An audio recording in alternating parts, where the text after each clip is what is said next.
पाय फुफाटा रुतल काटा दिसल वाट तुझी हो झोकून आशा चालत राहतू गाडून टाक भीती। माझं काम रखडलं होतं, घराची नोंद झालेली नव्हती, माझं रस्त्याचं काम रखडलेलं होतं। दादांनी काम आज माझं काम करून दिलेलं आहे।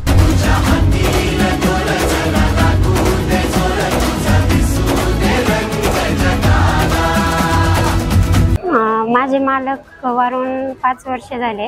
5 वर्षापासून मला रेशन भेटत नव्हतं आणि घरकुलासाठी पण अर्ज केला तर ते पण भेटत नव्हतं। ते माझे काम झाले आज।